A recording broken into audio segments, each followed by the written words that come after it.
This next part I wanted to talk about was healing this witch wound. We use the word witch, and it sounds like such a bad thing because of the Salem witch trials, and we burned witches at the stake and things like that. And really, you can look at it as a woman in total control of herself. They spoke to the trees, they spoke to nature, they used the elements. They were just women who were more in tune with nature, with Mother Earth. They recognized the soul, the spirit within every living thing. So when you're able to tap in with your soul is able to tap into other souls. And I feel like as a collective, we've been healing the witch wound because now more than ever, it's like people are starting to be more heart led, more soul led in their lives because they're realizing that nothing outside of them gives them the joy, gives them the love or abundance that they're actually seeking. It's not everlasting. And I wanted to share uh, this last round of healing. I'm always clearing myself and clearing for the ancestors as well. I guess this is in my lineage. There's more Native American on my dad's side, well, and on my mom's side, but there was this like witch wound lineage. And I wanted to go into this part because the language seems, I don't know, we need new words for these things because it sounds so like witch. Like, can we just, like, spiritual person, can we come up with something? We need new, like, wordsmiths out there to, like, create new words for this stuff because it's like, it just sounds so archaic, right? But when energy, speaking of energy, is, let's just take, okay, like oppression. That can mean oppression of women, oppression of witches, particularly. Whenever you're forced to hide your being, basically your innate nature, if you're oppressed, like you're told you can't speak, you can't practice, you can't believe this, you can't do this, you can't do that. Oppression, let's just take that. Because that's part of the witch wound and why it's so big. It's several different things.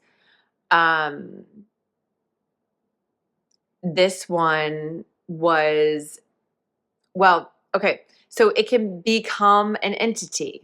It can be, you can call it the non-beneficial spirit of oppression.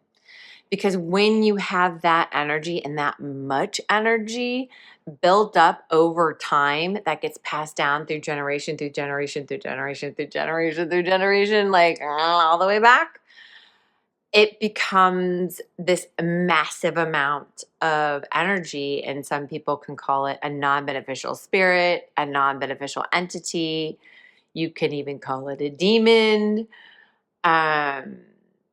I actually had a visual with this one. It was like sad, but it was definitely a demon. And it was just, um, it needed to go, right? And I was clearing it for myself and anyone that I shared DNA with, um, in my family and my lineages. And really, you can clear it for others as well off the planet if you wish. But going back to the energy thing, when we don't heal this, like if something doesn't get expressed or it doesn't get released, it just gets pushed down and pushed down. And it's like continuing to sweep something under the rug. Pretty soon you have a big pile and the rug's like popping out. It's like, it becomes this, it takes on an energy of its own. And that's just what we mean a lot of times when we're saying demon. And a lot of times these things will attach themselves to specific people, to specific types of light, to specific types of dark, whatever it's attracted to. Um, and where it can survive, you know? But once it's released and transmuted, like, I can't tell you so using the example, that was just oppression, but the witch wound was very different because it's a lot of different things. I mean, it was injustice, it was depression, it was oppression, repression, um, being silenced, just patriarchy. It had so much negative, non-beneficial energy in it that it was a lot. And so I think it was actually happy to go and move on. Because, right, just like us, we move on after this existence onto the next thing, right?